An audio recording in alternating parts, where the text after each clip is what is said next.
Unang pag-aaralan sa pagpapabilis ng ibon, may oras yung patuka nila at sasanayan mo araw-araw yun.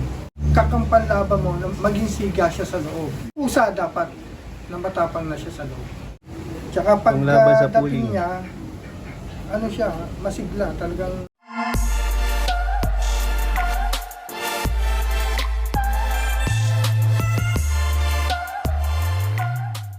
Paano mo nalaman na pang-pooling na sila?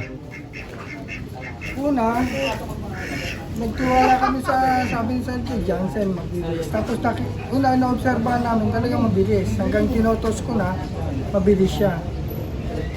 Nire-reach namin nung time. Talaga inobserbahan nyo na sila sa training pa lang, gano'n. Kasi ako tumitingin ako ng ano eh. O yun, paano mo tinitingnan? 1 minute per hour pag bagong-bago. Sa bago yun. Wala. Oo. Per kilometers, 1 minute. Dapat gano'n na speed niya. Unang bitaw. Unang bitaw yun, Pag niya yun, may potential siya mag-pooling. Yun ang basihan mo. Yun ang basihan. Tapos, Sila din nagsabi sa akin yan. Kung gusto mo, 1 minute, kilometers, may potential yan. Ayun. Ano daw pangalan Si ni Lot? Claude, Banyo. Saka sino daw nagturo sa'yo ng ng kaliwa kanan? Si Claude. Paano yung sistema sir ng kaliwa kanan? Masasabi niya sa akin, tignan mo yung ibon nyo. Ba't pag kanan yung isa, pag kaliwa yung isa, ganun ginagawa namin. Hindi namin sinasabayan si tatayan. Tumatama naman. Pagka kaliwa tsaka kanan. Yung magkakaiba sila ng karakteristik ito, kaliwa to eh. Yung isa sa kaliwa magaling yan. Parang pag sinabing kaliwa, yung tayong panggagalingan ng toss. to. Yung Ng training. training. Tapos may mga may mga asawa. Yung una wala eh. Wala. Wala talaga eh. Bilis naman. Talagang sa bloodline Bloodline talaga. Unang-una bloodline, tapos yung sipag mong mag-toss.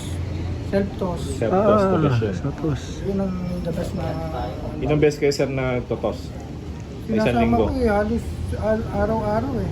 Sinasama ko sa trabaho eh. Saan po kayo yung trabaho sir? Sa Mega White. Mega White. Pero dati yun, wala ako sa trabaho talagang sinesay. Wala ako sa Mega White. Talagang hanggang Perdio. Lalo ko. Pumupunta ako ng sa pulisan ko. Tinatyaga mo. Tapos doon ko na sila binibigyan. Meron pa itong kasama na mabilis. Yung Grisel. Yung Gracie. Iba naman din nga ganyan. Ano yan, pag pinuling mo, sabay-sabay sila. Saan? Pag tinataya mo sa pooling. Kung una, dalawa yung tinatayan ko, pero yung nakita kong kung anong dapat tayaan, isa na lang. Isa na lang. Baga, yung pinili mo na talaga. Hindi naman nagkakamali. Linggo-linggo naman, kahit Linggo-linggo, kumakabig. yung 2021. Galing Baga, bawi na kaagad Bawi na talaga. Sa pooling pa lang, dali na. Sa mga patuka, anong gamit mong patuka? Kalapatids mix ang gamit ko ngayon eh. Sa ngayon, talaga maganda. Kalapatids flyer mix. Flyer mix. Sa breeder, ganun din, kalapatids breeder mix.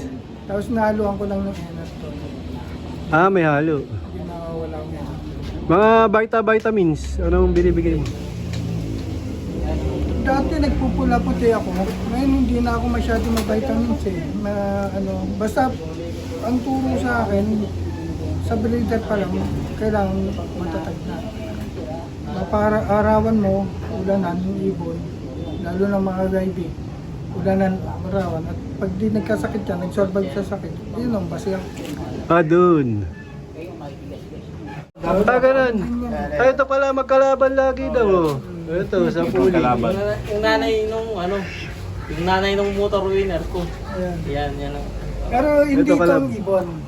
Iba. Ano yung kalaban yan? Ngayon lang kami naglaban to mga... Ako yung NDR. bali, ako nagtutulong. Pero magkaibigan naman kayo.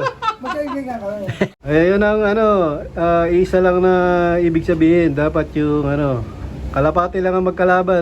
Tama. Pansier, dapat lahat Kaibigan. magkakaibigan. Ang unang pag-aaralan sa pagpapabilis ng ibon, siyempre yun ang pagpapapasok ng ibon, mabilis kailangan. Paano mo ginagawa yun? Disiplina, kailangan bago pa lang ng YB, may oras ng patuka nila, may oras ng paro sila pumasok. At sasanayin mo araw-araw yun. Sa patuka, dinidisiplina mo sila sa patuka. Oo. Kasi unang motivation nito, patuka para pumasok siya. Tapos susunod doon, yung territory niya. Yung teritoryo. Mas maganda kung ang kakampanlaban mo, maging siga siya sa loob. Yun, no? Binibigyan mo ng kaaway, ganun. Oo. Panggalit. Panggalit. Pero kusa dapat na matapang na siya sa loob. Talagang dapat hindi Nakita mo na siyang hindi yung pepersahin mo siya na hindi mo siya prepare. yung para tumapang ganun. Kumbaga, yung talagang dominante siya. Oo, kasi madaling, pag ginamitan mo na ng panggalit, mas madaling magalit yun. Ah, May bigas na siyang katapangan. ayun yung mga isa sa mga tinitingnan mo para maging Dominante ang candidate sa pooling. pooling. Tsaka pag Panglaban sa dating pooling. niya, siya, masigla, talagang Marako pa. marako pa. So, hindi ka kabado sa health niya. O anong oras kayo nagpapatuka, sir? Para sa motivation mo? Yung alas 6 kami yan Ay hindi, alas 6 nagpapaluptay na Ng umaga? ng umaga. Dapat within alas 7 mapapasok namin. O pag sumobra, bahala sila. Pero fix kami sa isang oras. Mapapasok namin. Sa paronda, may may oras ng paronda na ginagawa diyan. Ilang beses ka magparonda? 3 ko ngayon. 3. Kahit hindi niya, kahit paano, basta lalabas sila. Umaga, tanghali, tsaka hapon. Basta lalabas sila. Bahala sila kung lumipad sila ng matagal dito. Basta importante 3 beses silang Beses. low fly. Kahit yan, kadating pa lang ng karera. Ganun pa rin, magano pa rin. Paano ka Lunes gano'n nagpaparonda ka na? O kahit yung linggo. Oh, Oo. paronda ka na sa hapon. Paparonda na ako sa hapon yan. Pero pag halimbawa alas 8 dumating yung ibon, mga alas 11 na yan, pinaparonda ko na. Ganun. Galing. Ina-observe ko kung kakayanin kasi ng katawan nila. Kumbaga, depende pa rin sa nila, sa itsura, sa katawan. Hindi naman, kasi dati pag hindi ko pinaparonda, parang dugo, sila malambot Tama. Nanghihina Parang doon nila nararamdaman yung sakit ng katawan. So sinusundutan ko na agad yun. Pag bagong dating sa sa karera, binibigay mo?